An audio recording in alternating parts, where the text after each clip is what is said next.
Kicks do Limousines. Tô gravando, Ivar. Eu tô tentando gravar, meu Deus.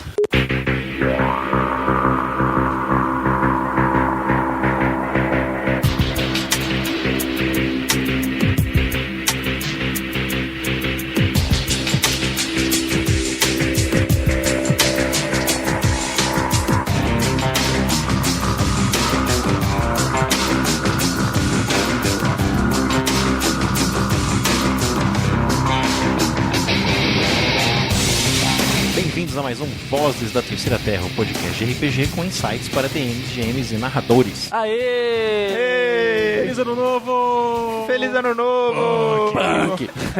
Punk! Atrasado. Vai ter passado uma semana, notícia velha já, gente. Eu sou o Marcelo, estamos aqui Arthur, Ivar e o celular, do diabético. Vamos colocar aquela plaquinha assim, Gravando, né? Acende a luz gravando e desliga seu Você celular. devia ter falado, né, no começo. Vocês fizeram tanta onda, se tivesse feito mais 5 minutos, eu preciso ligar pro meu chefe. Ih, é o Depois a chefe. gente grava com o mês de novo. Sejam bem-vindos! Olha, sincronizadinho dessa vez. Da terceira vez sempre dá certo, né? Pois cara? é. Isso é verdade. Feliz ano novo aí pros nossos ouvintes, né? Primeiro podcast do ano. Atrasado, mas é o primeiro, né? O Primeiro que estamos gravando. É o primeiro que estamos gravando em 2011. Isso aí. É incrível porque a gente não mora em casas voadoras, não dirigimos carros voadores pro trabalho. Não, né? carros voadores são mais 4 anos ainda, não era 2015? Não, no De Jetsons Volta para o era Futuro? 2000 já. Né? Já era 2000? É 2000. E não temos empregados robôs. É Rose. Eu quero minha casa de campo em Marte, só isso. Quero ver o pôr do sol azul em Marte. Não, eu quero meu carro mala, velho. Seu carro mala? É, você aperta muito. O meu carro já é bem mala, não precisa mais mala, não. Esta semana nós vamos falar sobre uma ideia do John Wick, muito velha, que eu peguei, mudei, tirei algumas coisas, coloquei outras e falei que é nossa. A Cidade Coletiva, versão VTT. Tan, tan, tan. O que vocês entendem por cidade coletiva, Alexandre? O que seria uma cidade coletiva em termos de RPG? Na minha concepção, uma cidade de uma campanha onde um grupo inteiro vai ser rotativo, quem vai mestrar, quem vai narrar, e então o grupo inteiro constrói a cidade. De acordo com quem for mestrando, vão criando os bairros, as culturas e as coisas todas. Além de tudo isso que o Diabético falou, a interpretação de certos NPCs fica a cargo de alguns jogadores que provavelmente os criaram também. Arthur, algo a acrescentar? Acrescentar um ponto final. Uma exclamação, por isso é uma exclamação, né, Pode cara? ser uma exclamação. Ó, eu não tinha pensado nessa ideia de rodar, né, o GM. É uma ideia interessante. É porque quando... É interessante, mas vou algumas acabar citando isso durante o episódio, mas o meu grupo, a gente fez isso uma vez, não foi bem com uma cidade, foi meio que um continente, mas acaba dando na mesma. O conceito é o mesmo, a gente pensa em cidade porque é meio um microcosmo, mas Isso. pode ser qualquer coisa. Depende de quanto o seu grupo viaja. E Basicamente, é a cidade mas coletiva. depende muito se seu grupo tem pessoas que gostam de narrar, né? É, Tem isso é essa importante. também. O pessoal- No nosso caso era forçado, porque a gente não tinha alguém que tinha tomado a frente e falado, eu vou mestrar sempre pra vocês. Comecinho, D&D terceira edição no lançamento, todo mundo adolescente, ninguém queria mestrar, todo mundo queria jogar. Aí falava, essa semana é você, essa semana é outra. A gente já chegou até a fazer uma tabelinha, falar, essa semana vai ser Tabela de trabalho, né? tal. Só faltou colocar em cartão de ponto pra bater. É, né? mas era basicamente isso. Mas não precisa ser necessariamente rotacionar o narrador, né? Você pode, acho que o conceito que o Marcelo queria falar é que os jogadores ajudam a construir a cidade ou o Arthur mundo. lendo mentes. Tá? Mas eu gostei dessa Mas ideia, essa ideia é boa. de girar o DM, mas tem que ser uma situação em que, sem forçar todo mundo, que todo mundo quer, né? A ideia da cidade coletiva, eu gostei disso, mas a ideia da cidade coletiva que eu estava pensando, e claro que nós vamos trabalhar aqui com... É por isso que você perguntou direto pro Alexandre, né? Por quê? Por quê? Hã? Eu também não sei porque que eu perguntei Porque pra você gostou da ideia. E porque você queria um site diferente. Vamos ver o que a gente entende nós quatro por cidade coletiva e chegar a uma conclusão, uma coisa que nós vamos propor pros nossos ouvintes. Nós 5, né? Nós 5. Nós 5? Marcelo, Alexandre, Ivar, Arthur e John Wick. Não, o conceito de John Wick é completamente diferente. A ideia dele era muito mais basicamente a ideia do John Wick era o seguinte, cara, lei do mínimo esforço pro GM. Você não vai criar os NPCs, os jogadores vão criar os NPCs e eles vão controlar esses NPCs. É só isso. Eu acho que a gente pode ir além de criar mesmo uma cidade. Também continua como a lei do mínimo esforço. Eu não vou fazer cidade, vocês vão fazer. Nós vamos sentar e passar dias criando essa cidade. Às vezes bem antes do jogo, às vezes durante o jogo, mas tem que ter regra. Eu já discordo que seja o mínimo esforço, cara. Assim, para grupos que estejam empenhados nisso aí, é um prazer. Não, mas sabe? é assim, eu não vou fazer. E você vai fazer o máximo que você conseguir. Não, mas a lei do mínimo esforço não é ruim, é uma coisa boa. Você procura pelo o que vai te esforço nesse caso é sendo uma coisa sendo ruim. O Não, mas esforço eu digo seria assim, a parte ruim. Mas eu digo assim, você vai maximizar o esforço que você, enfim. Mas é um esforço bom, então não conta como esforço. Não, mas a ideia da lei do mínimo esforço não é uma coisa negativa. É assim, eu não preciso criar a cidade inteira. Eu vou pegar meus 5 jogadores e eles vão criar pra mim. Tem um monte de problema, como vocês podem imaginar. Eu já fiz isso uma vez, com um jogo de vampiro, a Máscara, não o Vampiro Hacking, que eu nunca joguei, em que cada jogador tinha 2 personagens. Em que naquela sessão ele escolhia que personagem ia ser o PC, só que aquele outro personagem ia ser um NPC, que poderia aparecer e como é que funcionava? Eu peguei o mapa de Gotham City, o jogo se passava em Gotham City. Não tinha o Batman não, viu gente? Era só que eu peguei uma cidade pronta. E cada... Mas é legal porque a cidade já é feita para ser um universo ficcional, então funciona bem. A cidade, você pega uma matéria, eu peguei na época uma matéria da Wizard, aquela revista de quadrinhos, e tinha descrita a cidade completa. Uma cidade normal. Batman era um quadrinho no cantinho com 4 linhas, falando que tinha essa lenda de vigilante. Não ia ter Batman. E bom, Gotham City é perfeito pra vampiro, porque não existe de dia, né? Eu nunca vi Gotham City de dia. Mas tinha o Lanterna Verde. O Lanterna Verde dos anos 40, ele estava lá ainda, estava aposentado. Nunca apareceu, mas ele estava lá. Se um dia eu precisasse. Interessante que ele era que nem os vampiros, ele era vulnerável à madeira. Mirou Lanterna Verde, aquele da capa vermelha, não era vulnerável a amarelo, ele era vulnerável a madeira, legal isso. Mas enfim, outros assuntos. E aí, eu separei, eram 6 jogadores, e eu separei a cidade em 6 distritos, 6 áreas. E cada jogador ia estacionar o seu PC ou NPC lá, e ele ia me dizer o que aquele personagem fazia lá. Ele era dono de alguma coisa? Ele vivia nos esgotos? Ele, trabalhava lá? Ele tinha contatos lá? É como se ao chegar numa dessas áreas, você tinha a chance de topar com um desses NPCs, esse personagem que você criou, mas que você não está jogando com ele. E aí na época, o que eu fazia era eu interpretá-lo. Eu dei para os jogadores um cartãozinho desses de fichamento. De um lado o cara ia fazer a ficha, do outro lado dicas de interpretação. Seguindo aquela regra que eu falei de você dar 2 descrições só. Uma coisa antiga que eu já falo há muito tempo aqui no Voz do Ser da Terra. Você põe 2 características dele. Né, e os interesses e motivações.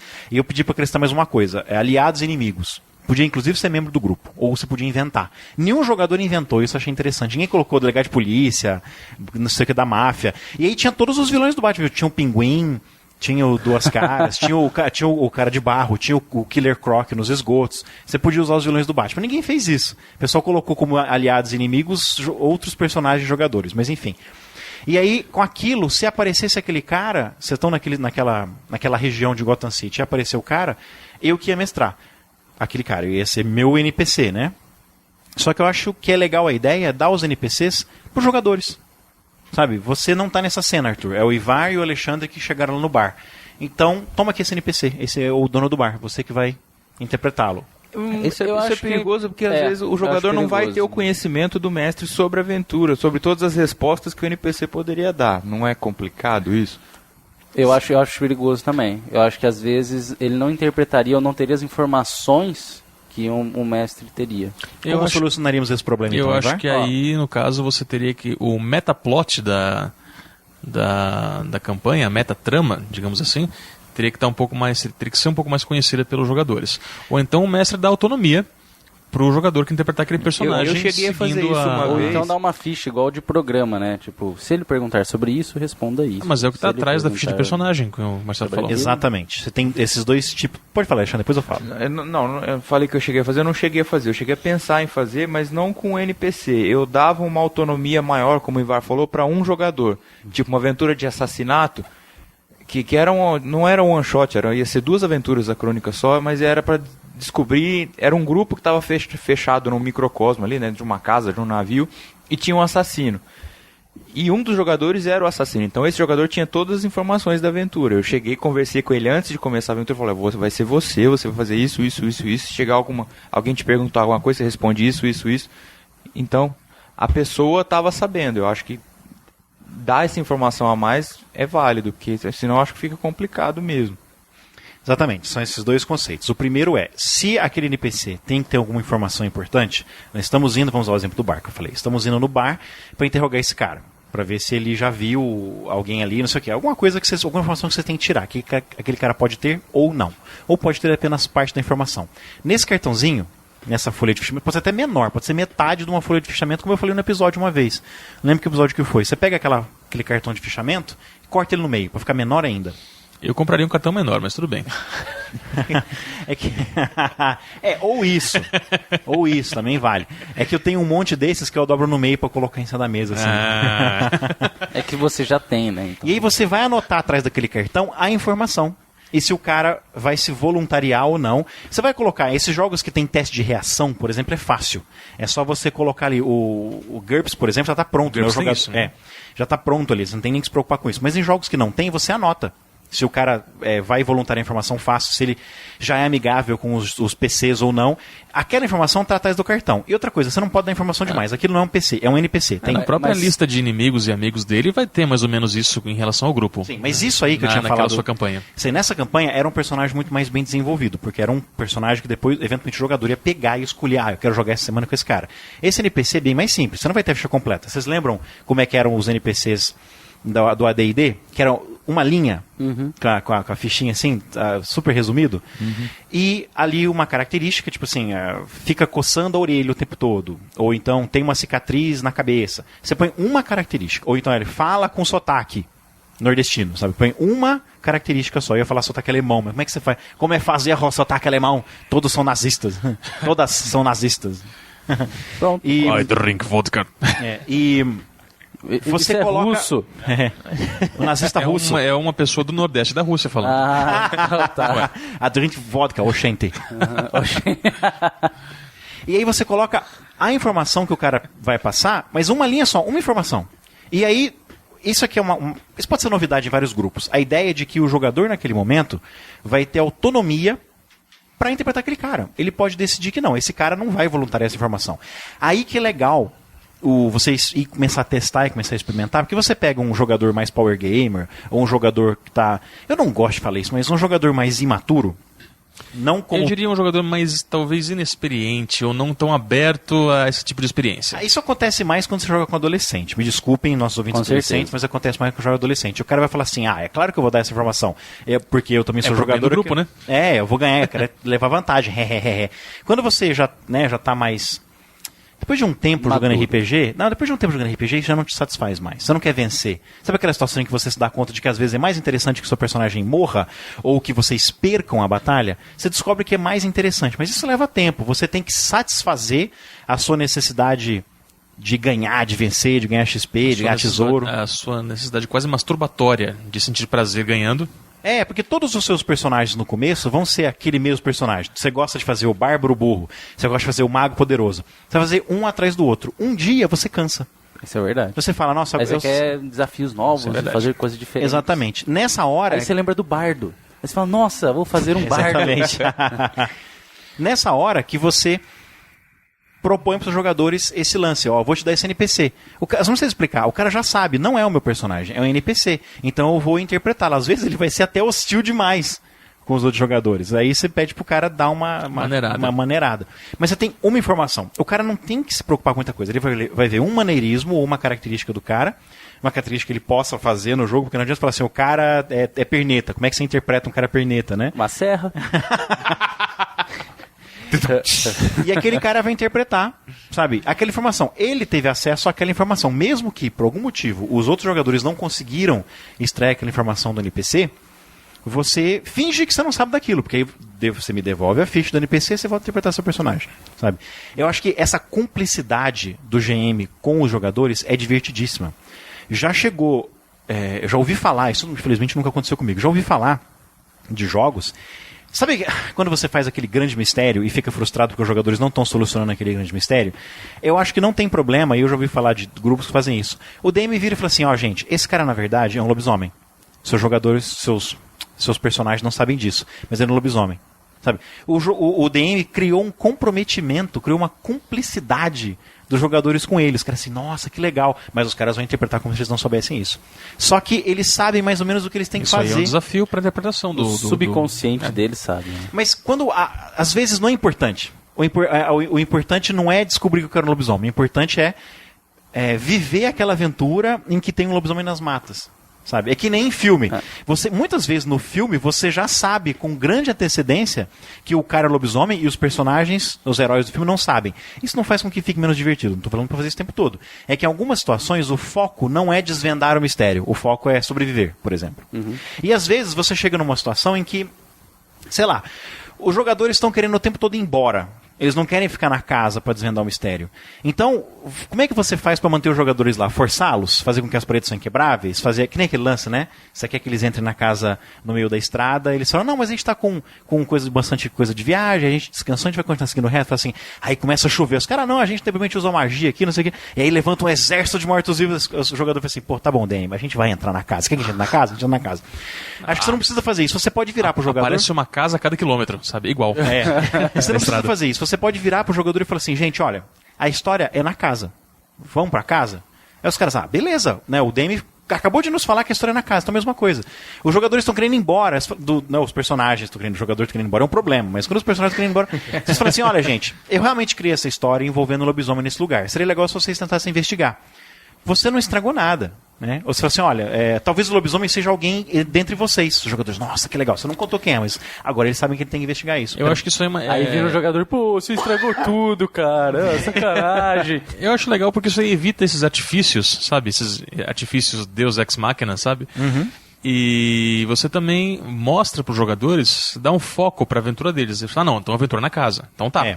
Então a cidade coletiva é assim. Você tem que ter em mente que tem jogadores que não aceitam isso. O Henker, por exemplo, é um deles. Não aceita.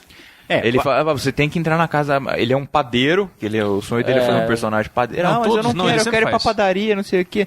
Mas a aventura é lá. Mas eu quero ir pra padaria. É o jogador que não gosta de jogar. Pior que é. Cara, então, mas eu acho nesse que não... caso, o jogador rebelde deixa ele fora da cena, sabe? Mas acho que não só esse lance de você entregar um NPC pro jogador. Eu acho que outra coisa muito interessante da cidade que a gente pode incluir mas na deixa eu cidade falar uma coisa então, fechando essa que a gente falou antes. Você pode falar agora, vai. É só isso. O que eu ia falar é que a cidade coletiva não é para todo mundo. Depende, você tem que ver se o seu grupo, tem que ver se você, GM, gosta dessa ideia. Porque você vai ceder um pouco do seu controle narrativo para os jogadores, e os jogadores têm que gostar disso, você não pode forçá-los. Isso acho que é um ponto só da cidade coletiva, você entregar NPCs para os jogadores. O jogador também vai criar alguns NPCs, vai criar regiões. Essa é outra parte você legal. Você vira pro cara e fala assim, cara, cria as docas para mim, povoa essa doca, coloca os mistérios. Ou a pessoa chegou na cidade, você descreveu o mínimo. E a pessoa ir atrás das coisas que tem dentro da cidade. Você ir descrevendo, você ir criando a cidade à medida que vai jogando, tá? Pensando na cidade coletiva, com vocês irem criando devagar. Entre uma sessão e outra, você vira pro jogador e fala assim, cria pra mim um bar de motoqueiros. Não, eu já tinha pensado assim, você chegou no lugar e falou, tem um lugar assim. A pessoa não sabe o que é. Um controle narrativo na hora. Isso, na hora, instantâneo. Ou então a pessoa fala, o fulano, ou criar personagem no meio do caminho.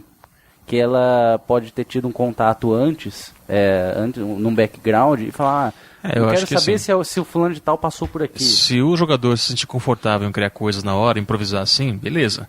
Mas vai depender de você conhecer o seu jogador e saber se ele, se ele se sente confortável em fazer isso. Não só criar coisas na hora, imagina que ele chega num lugar e ele precisa de um armeiro. Você não descreveu, você passou pelo armeiro, passou pelo coureiro, passou pelo... Não, você não precisa ficar descrevendo, tem isso na cidade. Você presume que o que existiria normalmente existe. Isso, aí deixa a cargo dos jogadores se interagir conforme a necessidade deles, eles vão descobrindo mas isso é criar, é de improviso. Sim, é de improviso. Exige bastante, exige bem mais do mestre. No caso do Marcelo, é o mínimo esforço. Que cria as docas para mim, você vai criar o bairro da taverna, você vai criar os hotéis, as estalagens. Faz uma gangue de, sei lá, da Yakuza pra mim. Faz aí esses caras. Mas esse lance de fazer na hora... Eu acho que é difícil você também, dependendo da pessoa, claro.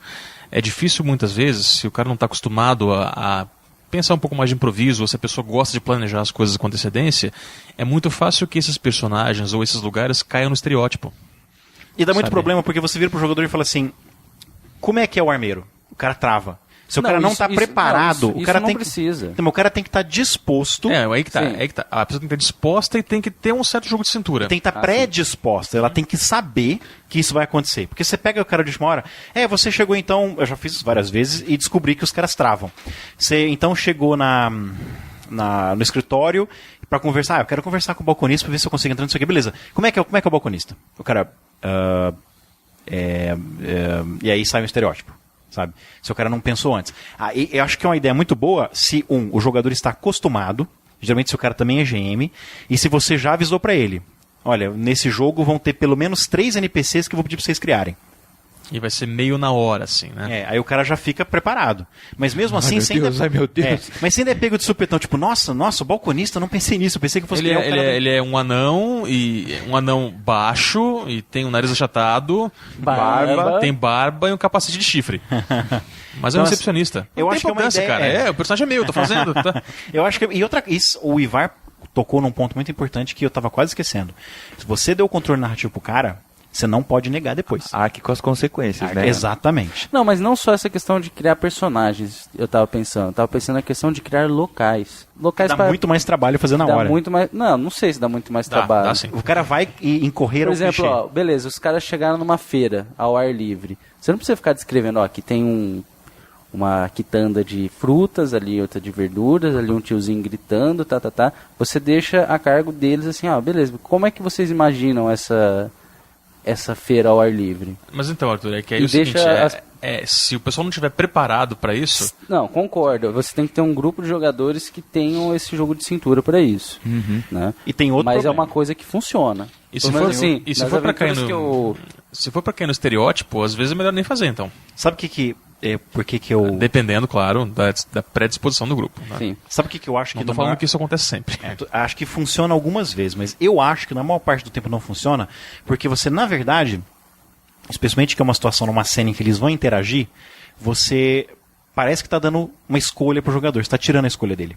Porque se você fala, eles estão indo no lugar que eles estão procurando, sei lá, eles querem comprar armas novas. Você diz pro jogador, do jogador descrever, ele se vê numa sinuca de bico. Ele pensa assim, será que eu descrevo e coloco as coisas que a gente quer comprar convenientemente? Ou será que eu finjo que eu não sei que a gente quer comprar nada e de propósito não coloco coisas que eu sei que a gente quer comprar? Você, na verdade, está tirando a escolha do cara. Então, se você já pediu pro cara criar esse bazar com antecedência, muito antes deles precisarem ir no bazar comprar alguma coisa, o cara vai ter muito mais liberdade para colocar, tipo assim, não vai ter nenhum cara que mexe com faca, por exemplo. Mas foi uma decisão sob pressão também, né? Foi uma decisão estética. Ele não pensou nisso, ele pensou nisso sem precisar saber que às vezes o ladrão tá procurando por uma faca. Aí vai chegar no dia da aventura e falar, por que eu não botei a coisa de faca aqui na feira que tinha pra você? Mas é verossímil. Então, mas é legal por causa disso. O cara fala, putz, eu criei, por que eu não criei isso? Porque meu personagem precisa. Eu acho que não tem problema pra fazer isso pra NPC, sabe? Descreve esse cara pra mim, como é que é o leão de chácara da boate? É uma coisa simples, rápida, vai correndo estereótipo, mas é um cara com quem vocês vão interagir uma vez só, duas, entrando e saindo da boate. O importante é não ser todos os leões de chácara clone desse cara, né? Mas aí você não dá o controle narrativo o tempo todo. Você alterna, fala para outro jogador, faz você, né? Você não precisa lavar as suas mãos e deixar a cidade... Porque tem esse problema da informação, né? O cara pode decidir... Você tira a escolha do cara. Ele decide criar um cara que tem a informação que vocês querem, fica preocupado disso ser uma sacanagem e de propósito não põe a informação que vocês querem, né? Você não está dando uma escolha para ele. Então, quando são NPCs importantes que têm informação, ou regiões que têm informação, é legal criar com antecedência. E eu proponho uma sessão de jogo só para isso. Ou de uma semana para outra, se vocês têm acesso, monta uma lista de discussão e fica trocando figurinhas sobre isso. Ou você centraliza tudo como GM, centraliza tudo, os jogadores entregam para você depois de uma semana. Ou então, se vocês têm tempo, o que para nós, por exemplo, não é muito comum, mas se vocês têm tempo, sentem numa sessão de jogo pra fazer isso. Não tem RPG que você senta só pra criar personagem? Senta pra criar a cidade. Tem um jogo que ele é grátis, ele está disponível na net, faz tempo que já está aí, que é para construção de mundos. Ele é um jogo, na verdade, onde vocês se sentam para construir um mundo. E depois vocês podem jogar nesse mundo. Então ele passa por 2 ou 3 eras. Eu não sei, não lembro o nome dele agora, porque você veio. Eu acho que eu vou ver se eu lembro pro show notes assim. Mas vocês vão passando pelas eras, criando raças, criando regiões. Não é cidade, geralmente é para continente, né? Ou para um planeta inteiro. Mas vale a pena também. É uma sessão de jogo que você passa criando isso em conjunto com todo mundo. Sabe o que é legal de criar a cidade coletiva com seus jogadores? Você vai se dar conta de que os jogadores vão criar lugares interessantes. Lugares onde eles gostariam de ir, lugares em que eles gostariam de ter aventuras. Vamos pensar no continente. O cara vai criar a gruta que tem trolls azuis, o cara vai criar uma torre abandonada do antigo mago, muitas coisas que talvez você nunca teria pensado que os jogadores iam querer fazer. Isso é muito legal. Essa experiência que a gente teve do D&D terceira edição foi assim, que a gente criou o continente. Eu criei o continente bruto foi meu. A massa de terra. Isso. Aí tinha o reino onde os jogadores estavam, que era o reino tipo comum, que tinha um pouquinho de elfo, um pouquinho de orc, um pouquinho de era de humanos, mas tinha um pouquinho de cada raça.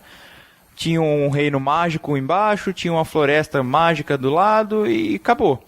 Aí quando foi passando para os outros mestres, um criou uma ilha que era povoada só por orcs. Aí na floresta gigantesca que tinha no negócio, criaram os elfos que brigavam com os elfos que moravam na cidade. Então foi criando cada jogador vai dando uma cara nova e uma vida nova pro negócio. E eles vão criando lugares em que eles gostariam de jogar, de se aventurar. E criaram uma floresta de pedra que só tinham bichos de pedra. Vai aparecendo coisas muito legais. Porque às vezes você faz uma aventura em que você quer que os caras vão muito nos esgotos, por exemplo. Encontrar os crocodilos dos esgotos.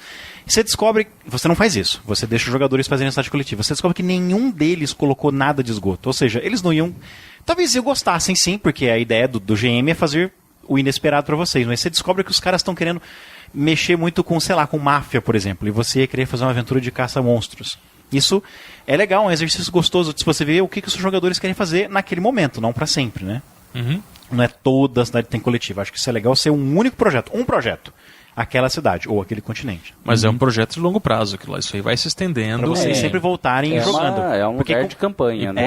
Pode ser o lugar onde o grupo vai passar aquela campanha durante 1 ano, 2. Porque como vocês vão criar isso a 10 mãos, 12 mãos, vai ter muita coisa, muito lugar para explorar. E os jogadores vão se frustrar se você não fizer eles irem em todos esses lugares pelo menos uma vez. Uhum. O mais legal desses lugares, na verdade, não é você ir uma vez, é você voltar recorrentemente. Isso é verdade. O jogador vai gostar, e aquele lugar vai ficando cada vez mais rico, porque você continua criando coisas lá. Você vira, o Arthur criou, vamos voltar ao exemplo do bar, o Arthur criou um bar de caminhoneiro.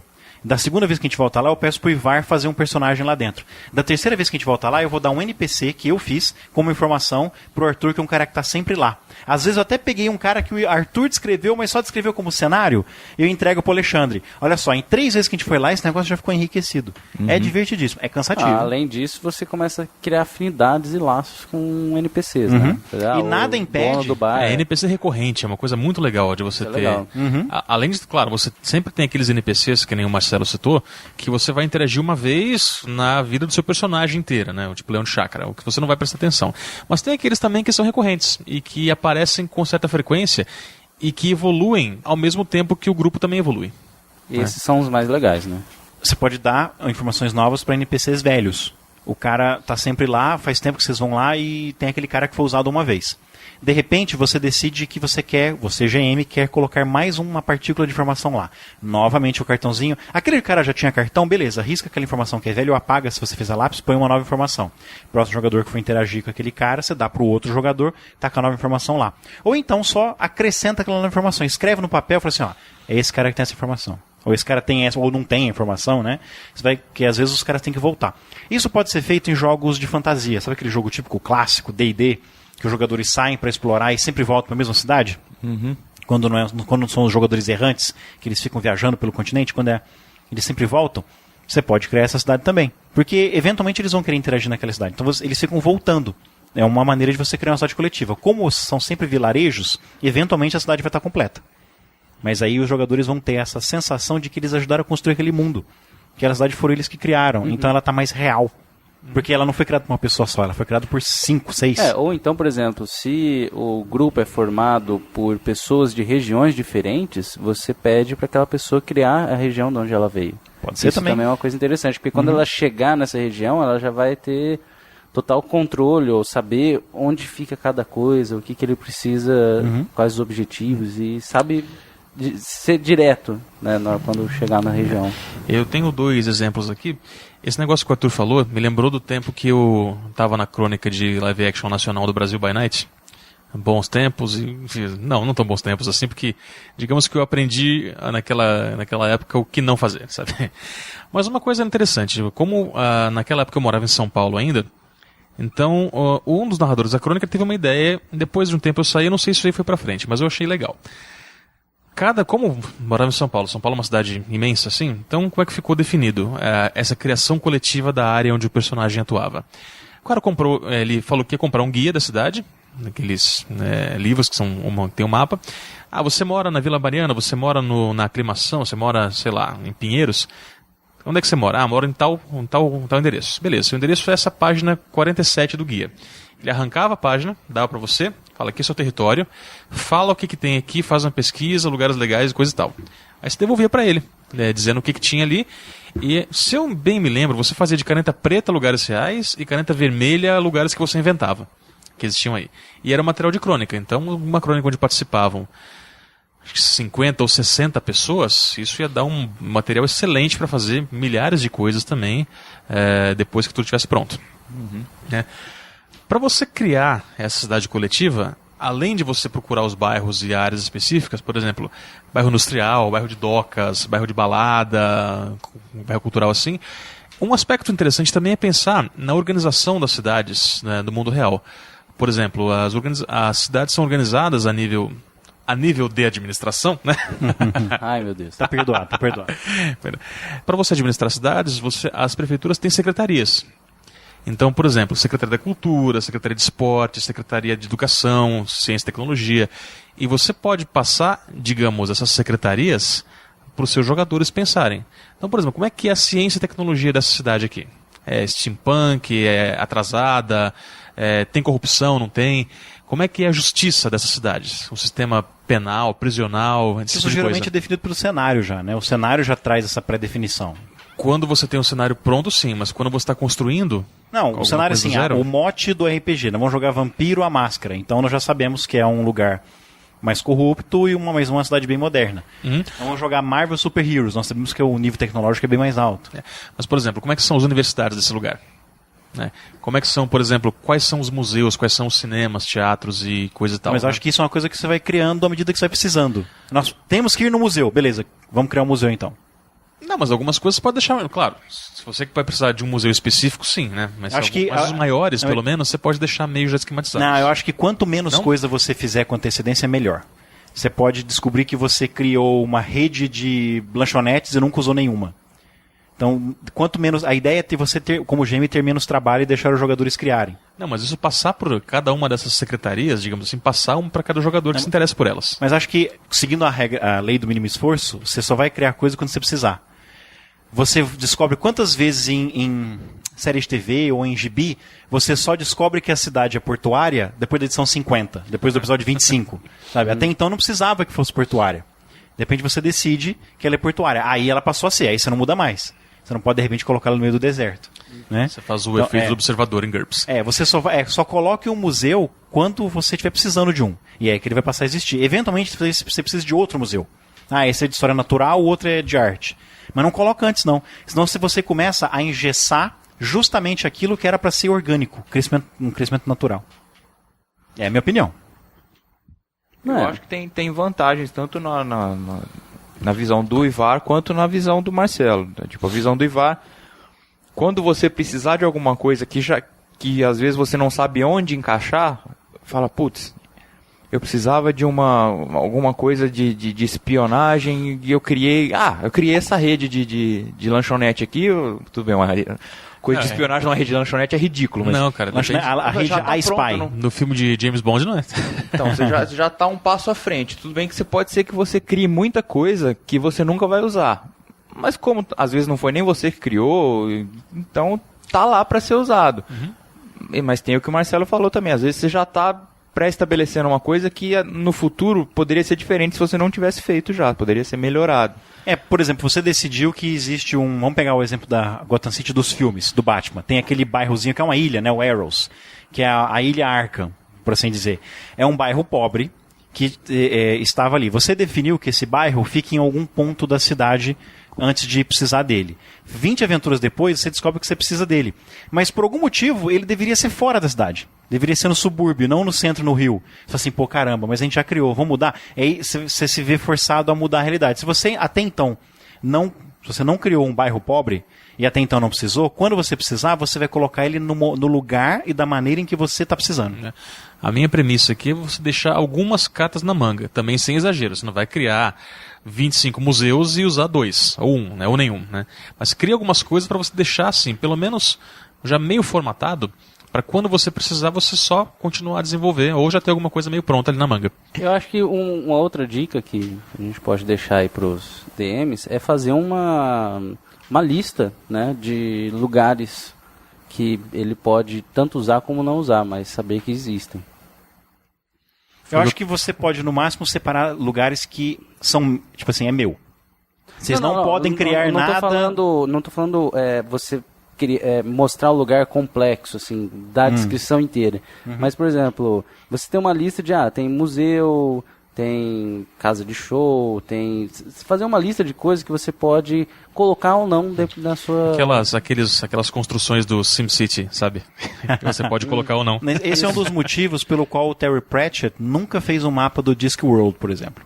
Porque ele falou, o dia que eu fizer um mapa, eu vou ter que me limitar ao que está lá. Como eu nunca fiz um mapa, eu posso continuar fazendo o que eu quiser.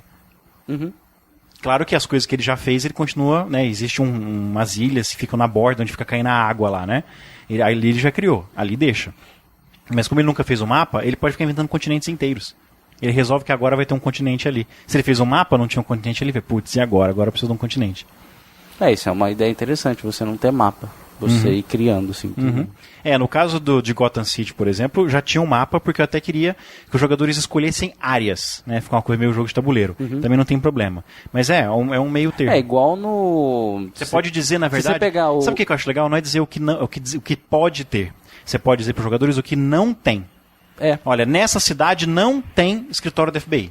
Isso nós nunca vamos fazer. A não ser que na aventura esteja um escritório se mudando para lá. Nessa cidade... não tem, sei lá, agricultura em volta. Sabe? Você falou que não tem. Eu acho legal falar o que não tem, porque senão você dá tanta liberdade que o cara nunca vai sair da cidade. Tudo que ele precisa tá ali, à mão. E definir algumas coisas também para que todo mundo se mantenha na mesma frequência, né? Se você está fazendo uma aventura de tipo medieval europeia, né, de baixa fantasia, low fantasy, um cara chega e cria um bairro oriental, tipo high fantasy, no meio da cidade, né? Você pode ver e falar assim, nessa cidade não tem bairro italiano, ou nessa cidade não tem máfia italiana.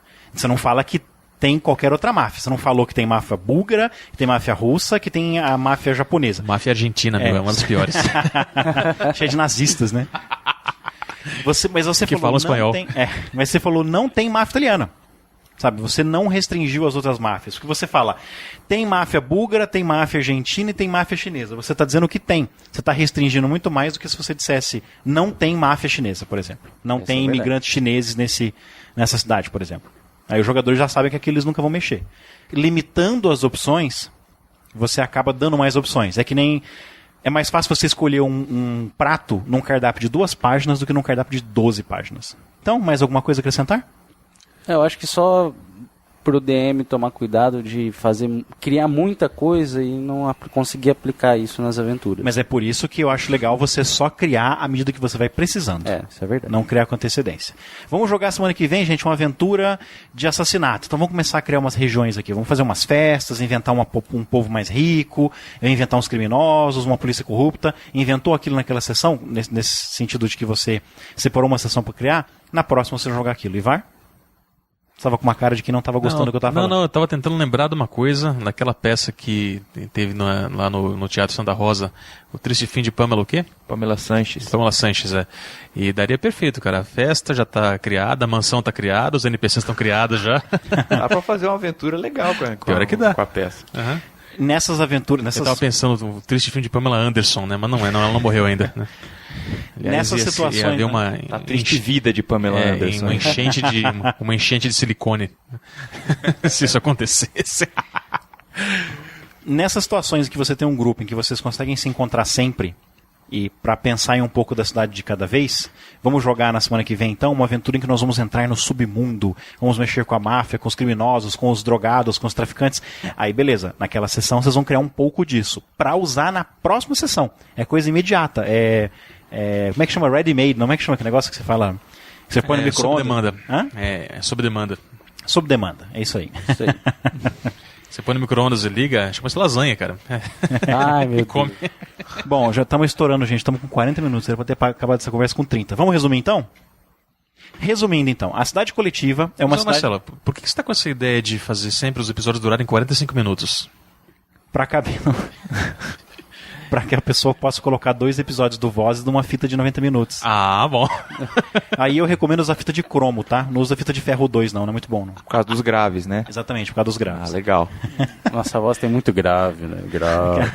Na que a captação do microfone, na hora que a gente compacta para MP3, perde bastante dos graves. Ah, né? entendi. Então grava na fita de cromo. Você não precisa da fita de ferro, que é muito mais cara, a fita de ferro 2, né? MP3, o que é isso? Não, a fita de cromo é mais cara, porque é mais difícil achar. É. A de cromo é mais... Nossa, é mesmo. A de cromo é mais cara. Ah, é? Porque ela Hoje vem em dia, depois. qualquer fita é difícil de achar, né? Mais ou menos, cara. O pessoal jornalista ainda usa. Eu acho que é melhor a gente voz de fundo. Tchau.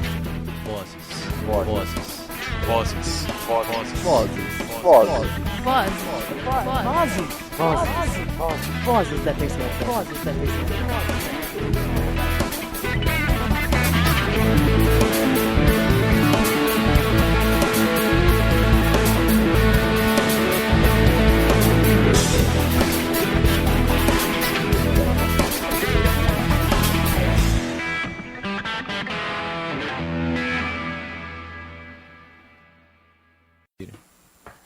Mas até às 11h30 eu preciso ir.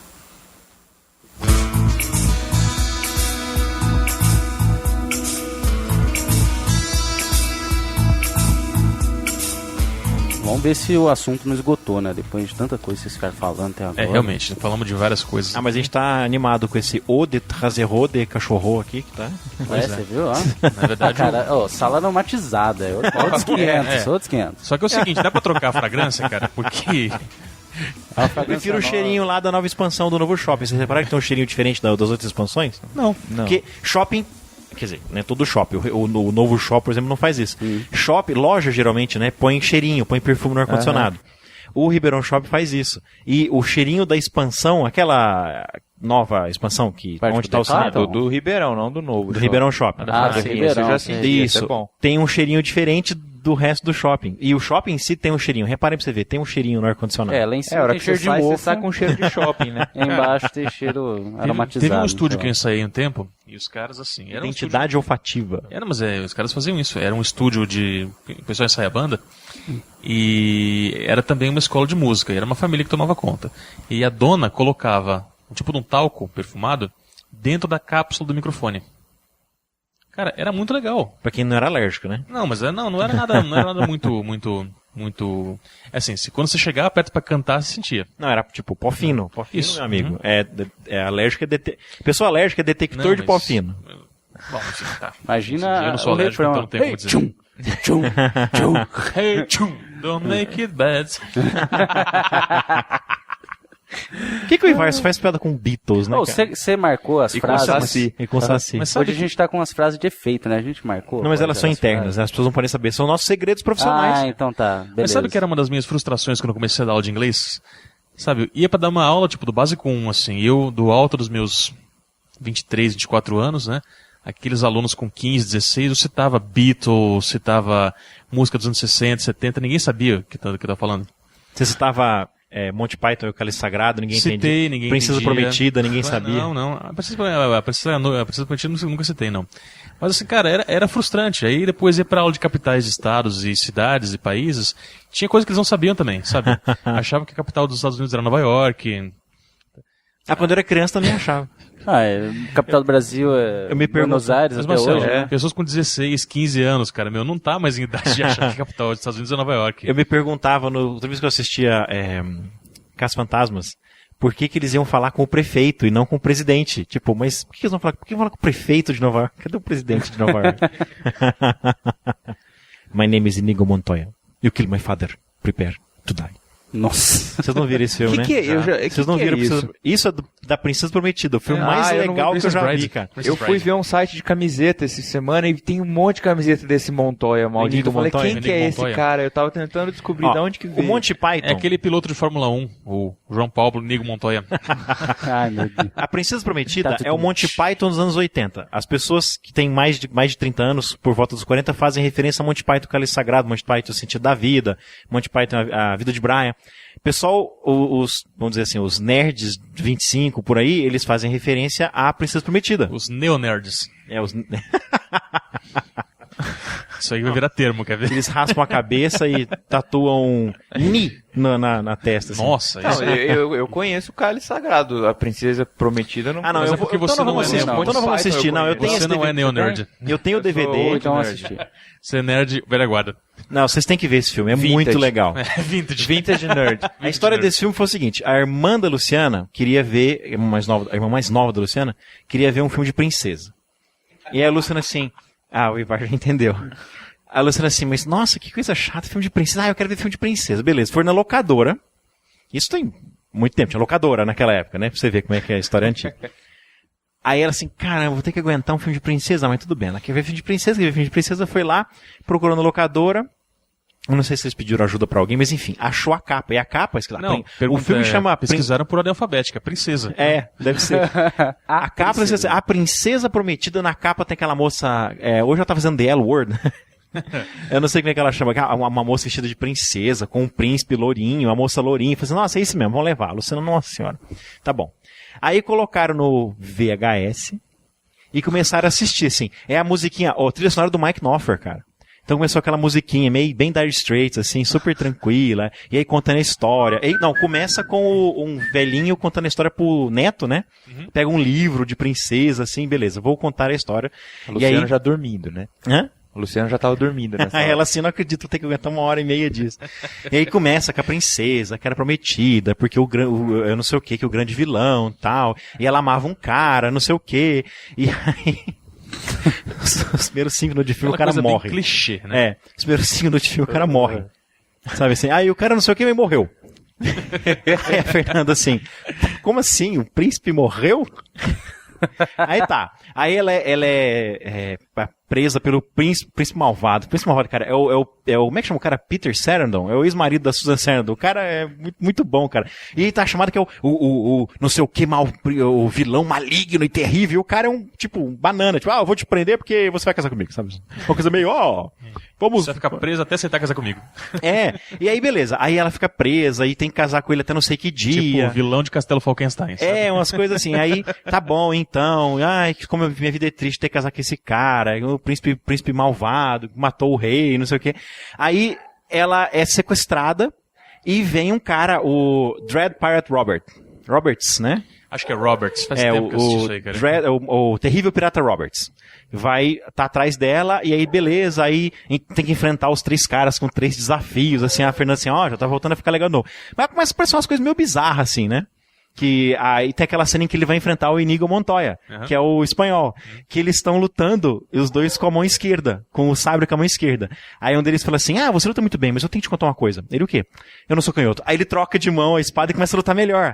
Aí o cara fala assim, nossa, mas você tá lutando muito bem, também tenho que te contar uma coisa. Ele, o quê? Eu também não sou canhoto. Aí eles trocam e começam a lutar.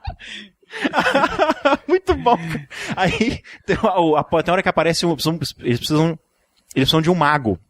Essa é a melhor parte. Que aí a Luciana já tava morrendo de rir, né? Porque o filme tava mó bizarro. História de princesa toda do avesso, uma comédia, os caras lutando com a mão esquerda e o outro perguntando como é. Você fica aqui e joga uma pedra na cabeça dele, como é meu estilo de luta. Aí tem hora assim que o cara vai tentar envenenar ele com aquela pedra assim, não, porque os caras ficam trocando a taça de veneno, assim, sabe? E a Fernanda achando horrorizada com aquilo. E aparece o Miracle Max, cara, que é o Billy Crystal. Nossa. E aí a Luciana acabou o filme e a Luciana... Toda vez que eu penso do Billy Crystal, eu lembro da dublagem que ele fez do Monstro S.A. do Mike Wazowski. Pra mim, ele tem cara de Mike Wazowski hoje em dia. E tem uma hora que eles estão passando por um pântano. Temos que falar com os RUS. RUS é Rats of Unusual Size. Aí aparece um rato, velho. É um cara vestido com uma roupa de rato. Fazendo... Aí pulando... Muito bom, cara. E ela... Você vê de onde é que o Bickman tirou a ideia do Lester, né? E ela afunda na Olha os caras entregando a idade aqui. Tem uma hora que ela afunda na areia movediça, por sinal voltou a passar na cultura. Ela afunda a areia movediça, ela faz tchuf, na areia movediça, o cara pega um cipó e pula, dá um de ponta assim, sabe, na areia movediça pra poder pegar ela, e some lá dentro. O filme é muito bizarro, é muito engraçado, velho. Tem muita referência dessas, assim, pra você ficar falando, que nem frase de efeito do Monty Python. Temos que assistir, não vamos marcar pra semana que vem assistir esse. A gente tem que assistir o Clue também.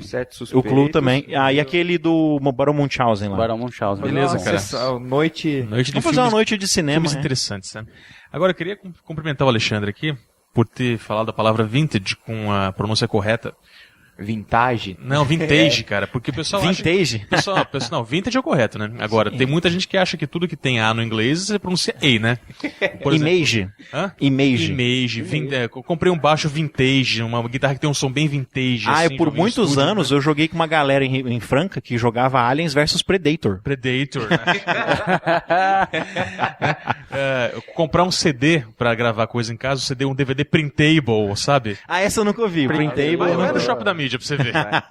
Você quer com 5 que é printable, né? Não, Quero uma produtora de vídeo, quero você escuta Quero- printable.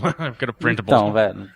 E você chega falando certo, Português estranho. adora destruir a Né? língua dos outros, hein? Ou então você quer leite com chocolate. Nossa, essa também não... Chocolate é clássico. Chocolate? Chocolate.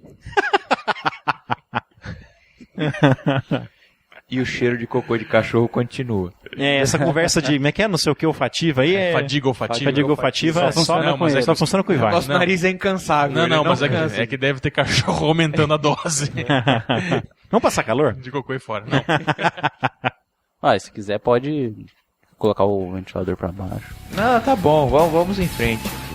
Então, beleza. Não mata, fortalece.